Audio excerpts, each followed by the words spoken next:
لله رب العالمين والصلاة والسلام على أشرف الأنبياء والمرسلين أما بعد فأعوذ بالله السميع العليم من الشيطان الرجيم من همزه ونفخه ونفثه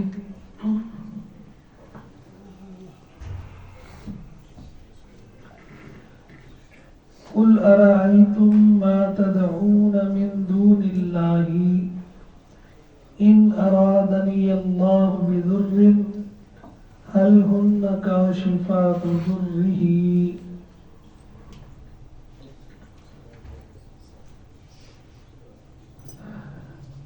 توحید اور شرک اللہ کے علاوہ کسی بھی ہستی کی، کسی ذات کی، کسی شخصیت کی، کسی بت، مورتی، تصویر یا قبر کی کسی بھی قسم کی عبادت کرنا یہ شرک ہے۔ اس بارے میں کافی بیان گزر چکا۔ عبادت ایک اللہ کے لیے خاص ہے اور اسی میں اللہ سے مدد مانگنا، اللہ کی پناہ مانگنا، اللہ کے علاوہ کسی اور سے پناہ بھی مانگنی جائز ہے۔ اس پہ بھی انشاءاللہ کسی دن بات کریں گے۔ آج جو بات بیان کرنا چاہ رہا ہوں، نفع اور نقصان کا مالک بھی صرف اور صرف اللہ ہے۔ یہ عبادت کے ساتھ ہی اگلا سٹیپ، نفع اور نقصان کا مالک اللہ ہے۔ رزق اور اولاد دینے والی ذات بھی اللہ ہے۔ اللہ فرماتے اللہ وہ ذات ہے جو چاہتا ہے تو یبسط الرزق لمن یشاء ویقدر، جس کا چاہتا ہے رزق کشادہ کر دیتا ہے، جس کا چاہتا ہے تنگ کر دیتا ہے۔ اللہ دینے پہ آ جائے تو کوئی روک سکتا نہیں، اور اگر اللہ روکنے پہ آ جائے تو کوئی دے نہیں سکتا۔ یہ جو بھی آیت کا ایک ٹکڑا پڑا، اللہ فرماتے ان سے کہہ یہ تمہارا کیا خیال ہے جن کو تم اللہ کے علاوہ پکارتے ہو، کرنی بھرنی والا سمجھتے ہو، ان ارادنی اللہ بضر، اگر اللہ مجھے کوئی تکلیف، نقصان پہنچانا چاہتا ہو، کسی آزمائش میں ڈالنا چاہتا ہو، تو یہ اس تکلیف کو، اس تنگی کو، اس پریشانی کو مجھ سے دور کر سکتے؟ اور پھر آگے فرمائے کہ اگر اللہ کوئی رحمت دینا چاہے تو یہ مجھ سے روک سکتے؟ اللہ کے علاوہ کوئی تکلیف بھی نہیں پہنچا سکتا اور اللہ کے علاوہ کوئی آسانی بھی نہیں دے سکتا۔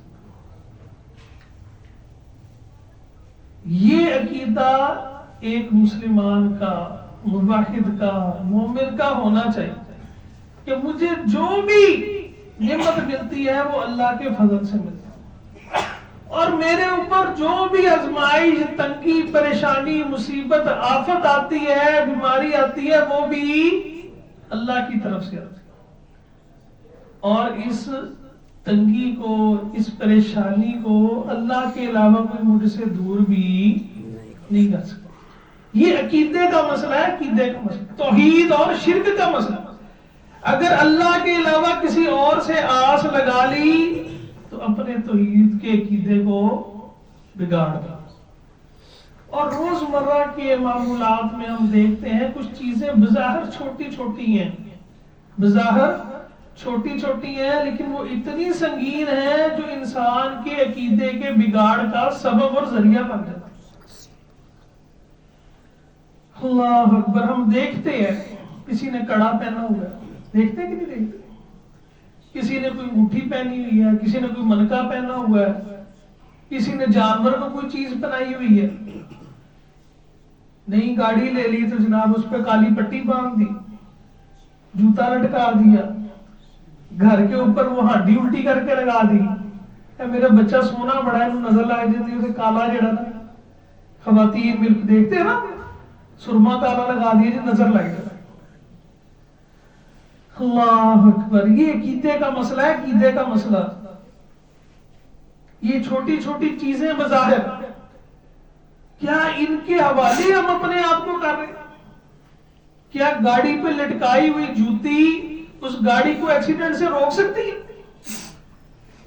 کیا گھر کے اوپر لٹکائی ہوئی ہانڈی اس گھر پہ آنے والی آفت کو روک سکتی ہے؟ کیا ہاتھ میں پہنا ہوا کڑا یا گلے میں پہنا ہوا منکا یا جانور کے گلے میں پنایا ہوا کوئی اس طرح کا کلاتا وہ اس کو کسی نقصان سے بچا سکتا ہے؟ رسول اللہ صلی اللہ علیہ وسلم نے ایک شخص کو دیکھا, اس نے دعوت کی حدیث کی, اس نے کڑا پہنا ہوا تھا. ہم نے پوچھا یہ کس لیے؟ پتہ جی کمزوری کی وجہ سے. ہمارے یہاں بھی لوگ کہتے ہیں تصویر ہوتی ہے, کوئی وہ پتھروں کی تصویر کے پیچھے لگا ہوا ہے, کوئی جناب پھر وہ کسی نہ کسی آستانے کی تصویریں علیحدہ سے, یہ جی فلاں جگہ سے جو ہے نا منگوایا ہے, کوئی اولاد لینے کے لیے منگوا رہا ہے, کوئی کسی کام کے لیے منگوا رہا ہے, کوئی کسی بیماری سے بچنے کے لیے منگوا رہا ہے, اور کوئی نہیں تو کوئی اتنے جا کے وہ نمک نہیں کہتے ہیں جی یہ بڑی تصویر ہے, وہ سادہ نمک ہی کھائی جاتی ہے. اللہ, آپ نے کہا کہ یہ فرمایا کہ یہ جو کڑا ہے یہ تجھے کمزوری میں اور زیادہ تو کر سکتا ہے, کام نہیں کر سکتا. اور پھر مختلف روایات مختلف الفاظ ہیں. آپ نے فرمایا من اللہ کا تمیما فقد اشرک. مختلف الفاظ آتے ہیں. کوئی اگر وہ گھگیاں باندھ لیتا ہے, کوئی اگر کوئی ڈوریاں باندھ لیتا ہے, کوئی تعویذ باندھ لیتا ہے, یہ سب شرک.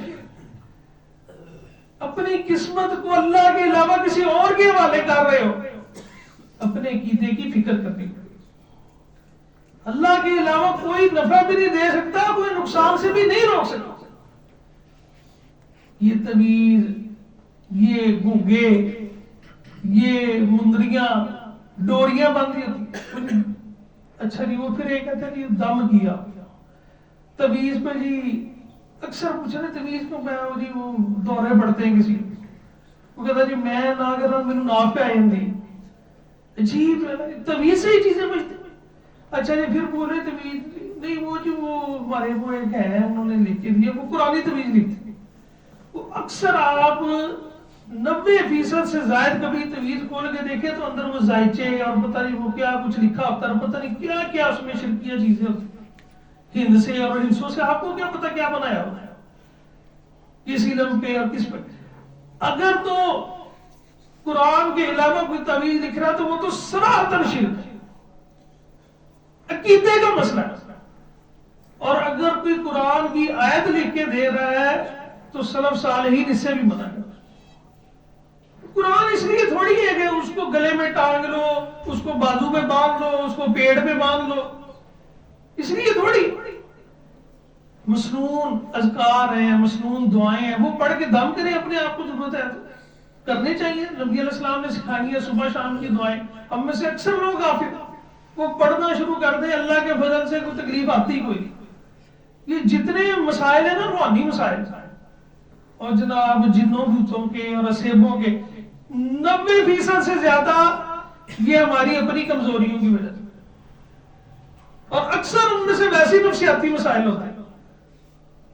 اور اگر کوئی ہے بھی تو آپ اللہ کے فضل سے جو مسنون دعائیں ہیں, مسنون اذکار ہیں, صبح شام کی دعائیں ہیں, سوتے جاگتے کے اذکار ہیں, تینوں کل پڑھ کے نبی علیہ السلام نے جو کر کے سکھایا ہے, جو بتایا وہ کرنا شروع کریں. ضرورت ہی نہیں رہتی کسی چیز کی اللہ کے فضل سے. تو تعویذ قرآن لے کے کچھ کہتے ہیں قرآن کی آیت. صحیح مسئلہ تو یہی ہے کہ یہ رسول اللہ صلی اللہ علیہ وسلم سے ثابت ہے. آپ نے جو چیز سکھلائی وہ کریں, جو نہیں ہے اس کو کیوں کریں. اور اگر غیر اللہ کے نام پہ اگر کوئی شرکیہ کلامت ہو تو ویسے ہی شرک, توحید میں خلل پڑتا. مردوں میں بھی اور عورتوں میں تو بہت زیادہ یہ مسائل. تو ذرا سا کچھ ہو جائے تو عورتیں اور اللہ کے رسول اور میں کہ یہ ایسی ہیں کہ اذهبنا للب الرجل الحازم، بڑے بڑے سمجھدار بندوں کی عقلوں پہ بھی پردہ ڈال دینا. بندہ اچھا بنا ہوتا ہے، وہ سمجھا کے نا ماں یہ بیوی نہیں جڑا نا کوئی مسئلہ ہے ساڈے گھر دیکھو نا انج ہی ہو رہا ہے، لو جی وہ اچھا بلا بندہ بھی ڈگمگا جاتا. اپنے عقیدوں کی بھی حفاظت کرے، اپنے گھر والوں کی عقیدوں کی حفاظت کرے، اپنے بچوں کی تربیت کرے، توحید پہ کاربند ہو جائے. اللہ عز و جل ہم سب کو عقیدہ توحید پر پختہ رہنے کی اور اسی پر موت آنے کی توفیق عطا فرمائے. آخر دعوانا الحمدللہ.